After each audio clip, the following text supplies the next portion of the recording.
دیکھو اسلام نے عورت کو پردے کا حکم دیا جو بھی نامحرم ہے. اسلام اگر یہ کہتا ہے جو نامحرم ٹھرکی ہے اس سے پردہ واجب ہے, جو ٹھرکی نہیں ہے اس سے پردہ واجب نہیں ہے, تو خواتین سارا دن بیٹھ کے کہاں سے ٹارچ لے کے یا لیبارٹری ٹیسٹ کرواتی رہتی, تو ٹھرکی ہے تو اس سے پردہ, پھر جس سے پردہ کرتی تو اس کا مطلب یہ پکا کیا ہے ٹھرکی, وہ اپنی بے عزتی محسوس کرتا یار ہم سے پردہ کر رہی ہے اس سے کر نہیں رہی ہے. ٹھیک ہے نا.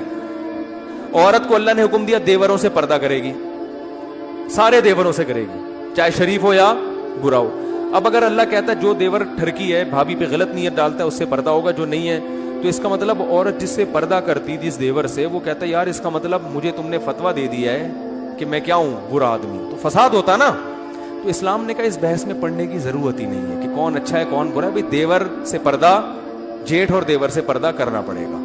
تو اسی طرح اللہ تعالیٰ نے ہمیں احتیاط کا حکم دیا ہے, چھوٹے بچوں کو بڑوں سے فاصلہ بولو نا رکھنا پڑے گا, چاہے وہ بڑا بزرگ ہو, مفتی ہو, ڈاکٹر ہو, انجینئر ہو, یا اللہ نہ کرے کوئی ٹھرکی ہو, جو بھی ہو اصول سب کے لیے کیا ہے برابر. تو اپنے بچوں کا خیال کریں, مائیں بھی باپ بھی, بچوں کو بڑوں سے فری ہونے نہیں دیں. بچے بڑوں کی گود میں جا کے بیٹھے ہوئے ہیں, ٹھیک ہے بری نیت نہیں ہوتی ان کی, لیکن یہ طریقہ غلط ہے.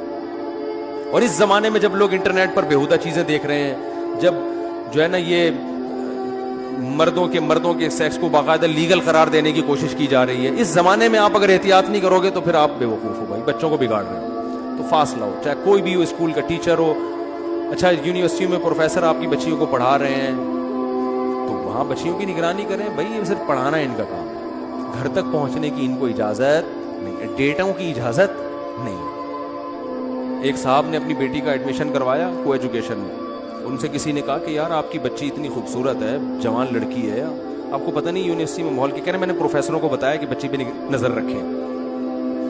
میں نے پروفیسر جو ہے نا ان کو کہا ہوا ہے کہ بچی پہ کیا رکھیں.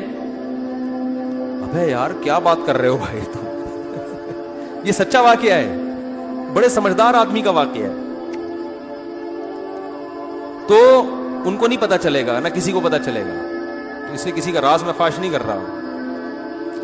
تو کیا کہہ رہے ہیں, میں نے پروفیسروں کو بتا دیا کہ بچی پہ, ابے تو پروفیسروں سے کون بچائے گا ان کو. ٹھیک ہے پروفیسر غلط نہیں ہوتے, لیکن غلط بھی تو ہو سکتے ہیں نا. میں نہیں کہہ رہا کہ پروفیسر لوگ غلط ہوتے ہیں, لیکن وہ بھی تو دیکھو, بار بار ایک بات یاد رکھو, مرد پہلے آدمی ہوتا ہے, بعد میں وہ مفتی ہے, بعد میں وہ ڈاکٹر ہے, بعد میں وہ پروفیسر ہے, بعد میں وہ انجینئر ہے, بعد میں وہ کچھ بھی ہے, میکینک ہے, سائنسدان بعد میں ہے, پہلے کیا ہے وہ مرد ہے. ٹھیک ہے نا, آدمی پہلے ہے, باقی سب چیزیں وہ بعد میں. یہ اس کے جو ہے نا عہدے ہیں کہ یہ 17 گریڈ کا, یہ آدمی پہلے ہے. تو جب آدمی ہے تو اس کو, عورت کو اس کے شر سے بولتے کیوں نہیں. اپنے خلاف بات جا رہی ہے نا تو بول ہی نہیں رہے. ابھی شادیوں کی بات ایک دم سارے ایسے جوش میں آئے ہوئے تھے, تو پہلے اس کو آدمی کے شر سے کیا کرنا ہے, بچانا ہے. اس لیے اسلام نے حکم دیا کہ عورت بے پردہ ہو کے نہ جائے, نہ کسی مفتی کے پاس جائے گی, نہ کسی پروفیسر کے پاس جائے گی, نہ کسی بزرگ کے پاس جائے گی. ہمارے نبی سے زیادہ نیک کون ہو سکتا ہے. آپ صلی اللہ علیہ وسلم نے کسی عورت کو ہاتھ لگا کے بیعت نہیں کیا. امی عائشہ فرماتی ہیں کہ نبی صلی اللہ علیہ وسلم کا ہاتھ کبھی کسی نامحرم عورت کے ہاتھ سے مس نہیں ہوا. بیعت ہمیشہ آپ نے دور سے کی ہو. ٹھیک ہے, نبی کی محفل میں عورتیں آتی تھیں, بیٹھتی بھی تھی, بات بھی کرتی تھی آپ سے, لیکن کبھی ایسا نہیں ہوا کہ آپ صلی اللہ علیہ وسلم کا ہاتھ کسی عورت کے ہاتھ سے مس ہوا کہ یہ سب میری روحانی بیٹیاں ہیں, کیونکہ نبی تو روحانی باپ ہے نا, تو آپ نے ان کو مصافحہ کیا. نا نا نا, آج کتنے جاہل پیر ہیں, ان کی عورتیں آ رہی ہیں اور بیٹھ رہی ہیں بے پردہ ہو, کوئی روک ٹوک نہیں ہے. وہ کہتے ہیں ہم تو بہت نیک ہیں. تو اللہ تعالیٰ نے جو اصول بنایا, قانون بنایا, اس کو فالو کریں. بہت